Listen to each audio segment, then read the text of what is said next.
خوف پیدا ہونے کے لیے خطرے کا ہونا ضروری نہیں۔ خوف انسان کے اندر پیدا ہوتا ہے، حالات سے بھی اور خیالات سے بھی۔ جب انسان اپنی کسی خواہش کا جواز اپنے ضمیر میں نہیں پاتا تو خوف زدہ ہونا لازمی ہے۔ خوف ناروا خواہش کا اولین سگنل ہے۔ ہر انسان کو کسی نہ کسی سے محبت ضرور ہوتی ہے، اور اگر وہ محبوب انسان اپنی ہی ذات گرامی ہو تو خوف سے بچنا محال ہے۔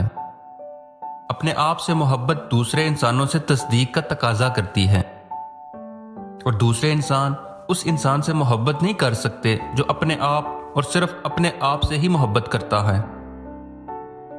اس لیے دوسروں کے عدم تعاون کا خیال ہی خوف پیدا کرتا ہے۔ خوف اس بات کا ہوتا ہے کہ مجھے جاننے والے مجھے ماننے والے نہیں ہیں۔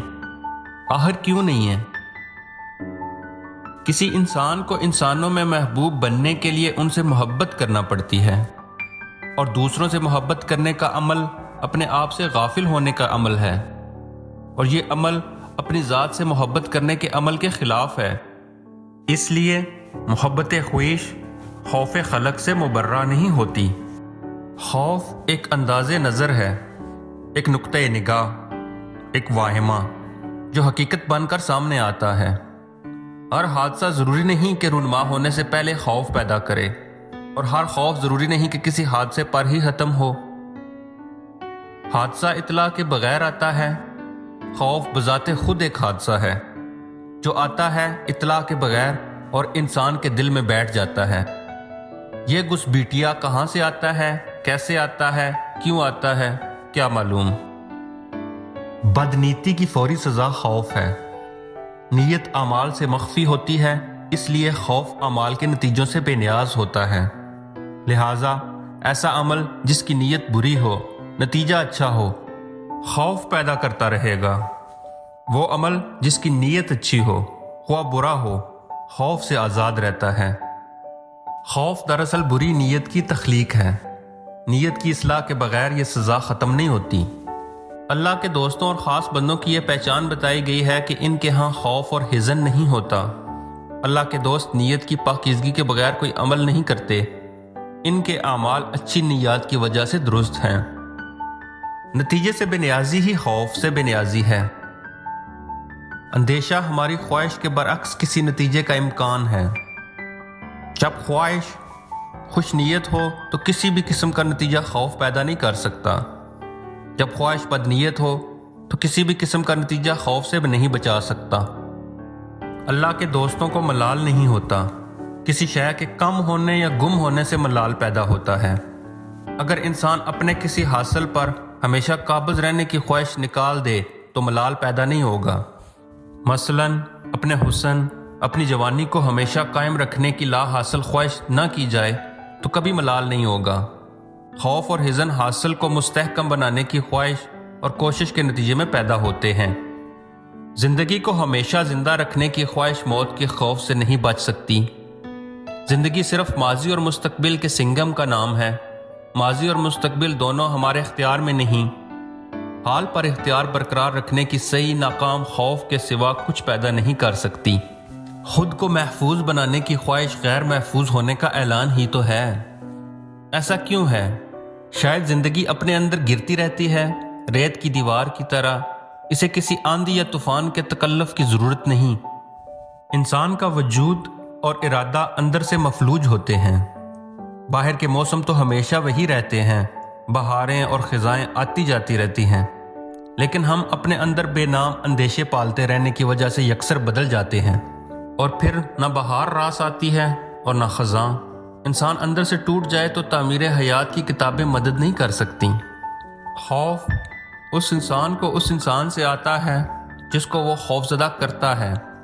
ہمارے رتبے اور مرتبے ان لوگوں میں خوف پیدا کرتے ہیں جو ان مراتب کے خواہاں ہوں۔ ہمارے خوف کی وجہ سے وہ دل ہی دل میں ہمیں ناپسند کرتے ہیں، اور پھر یہی ناپسندیدگی ان کے چہروں پر سوالات لکھتی ہے، اور ان سوالات کو پڑھ کر ہم خوفزدہ ہو جاتے ہیں۔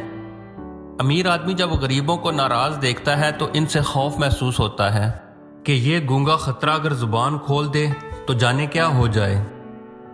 ہر ظالم کو مظلوم سے خوف محسوس ہوتا رہتا ہے، ڈرنے والا ہی ڈرانے والا بن جاتا ہے۔ ہم جس دشمن سے ڈرتے ہیں وہ بھی تو ہم سے ڈرتا ہے۔ بارڈر کے پاس ہمارا خوف پرورش پاتا رہتا ہے۔ جس نے ہمارا سکون برباد کیا، اس کو کب چین نصیب ہو سکتا ہے؟ یہ قانون فطرت ہے۔ اندھیرا اجالا ایک دوسرے سے ڈرتے رہتے ہیں۔ پیسے گننے اور جمع کرنے والا غریب ہو جانے کے ڈر سے سو نہیں سکتا۔ باغی لوگ حکومت سے ڈرتے ہیں، حکومتیں بغاوتوں سے ڈرتی ہیں اور ڈرنا بھی چاہیے۔ طلباء اساتذہ سے ڈرتے ہیں اور اساتذہ طلباء سے ڈرتے ہیں۔ ڈرانے والا بہرحال ڈرتا ہے۔ خوف ایک حد تک تو خیر جائز ہے۔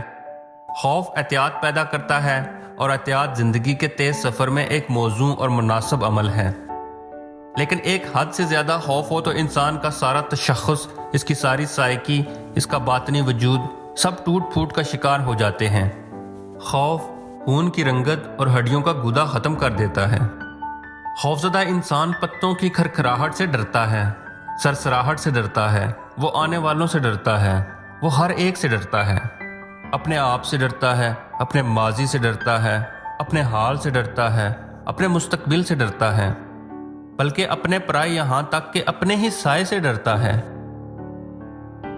خوف اگر ایک بار دل میں بیٹھ جائے تو پھر وجہ کے بغیر ہی خوف پیدا ہوتا رہتا ہے۔ ڈرے ہوئے انسان کے لیے ہر امکان ایک ٹریجڈی ہے، اس کے لیے ہر واقعہ ایک حادثہ ہے۔ خوفزدہ انسان خود کو اس بھری ہوئی دنیا میں تنہا محسوس کرتا ہے۔ خوف احساس تنہائی ضرور پیدا کرتا ہے۔ خوفزدہ انسان کی مثال ایسے ہے جیسے کسی وسیع صحرا میں تنہا مسافر کو رات آ جائے، اور جب انسان اپنے وجود سے بے خبر ہو، اسے اپنے وجود کا احساس بھی مشکل سے ہوتا ہے۔ خوف سے بچنے کا واحد مناسب اور سہل طریقہ یہی ہے کہ انسان میں خدا کا خوف پیدا ہو جائے۔ یہ خوف ہر خوف سے نجات دلاتا ہے۔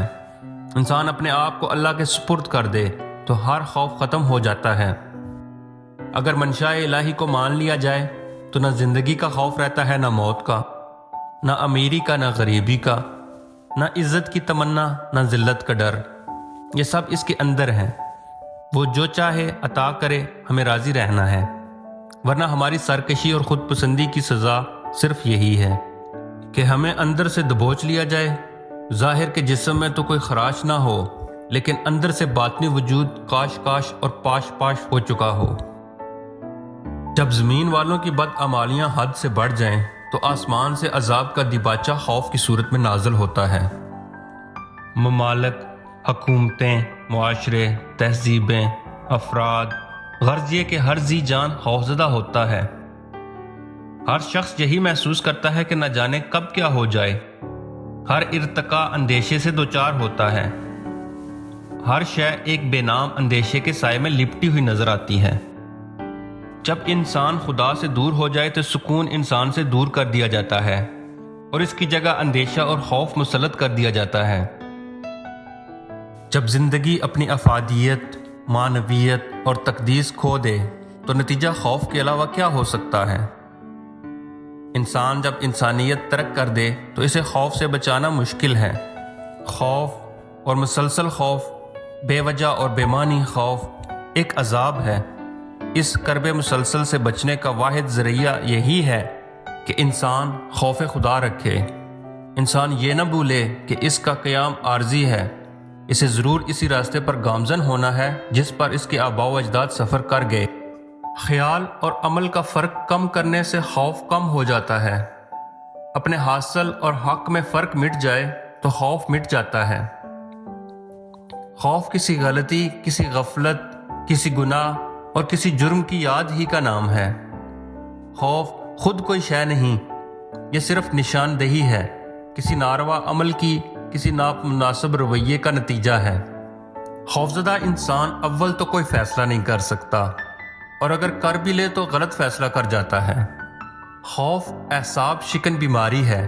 اس سے انسان کی تمام فکری صلاحیتیں سلب ہو جاتی ہیں اور اس کی شخصیت ریزہ ریزہ ہو جاتی ہے۔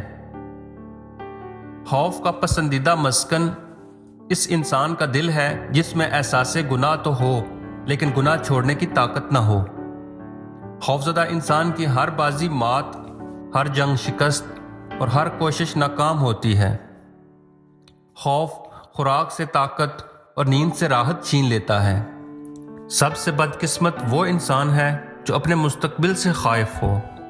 جدا ہونے والے ہمراز اور ادب نہ کرنے والی اولاد سے خوف آتا ہے۔ اگر خیال کی اصلاح ہو جائے تو خوف دور ہو سکتا ہے۔ ماضی کی غلطیوں پر توبہ کر لی جائے تو خوف دور ہو جاتا ہے۔ اللہ کی رحمت پر بھروسہ کر لیا جائے، اس کے فضل سے مایوسی نہ ہونے دی جائے تو خوف نہیں رہتا۔ کوئی رات ایسی نہیں جو ختم نہ ہوئی ہو، کوئی غلطی ایسی نہیں جو معاف نہ کی جا سکے، کوئی انسان ایسا نہیں جس پر رحمت کے دروازے بند ہوں۔ رحم کرنے والے کا کام ہی یہی ہے کہ رحم کرے۔ رحم اس فضل کو کہتے ہیں جو انسانوں پر ان کی خامیوں کے باوجود کیا جائے، اور یہ رحم ہوتا ہی رہتا ہے۔ کسی کو خوفزدہ نہ کیا جائے تو خوف کا عذاب ٹل جاتا ہے۔ دعا سے خوف دور ہوتا ہے، اور دعا کا حاصل اور اس کا ماحصل ہی یہی ہے کہ یہ ہمیں ہمارے خوف سے نجات دلاتی ہے۔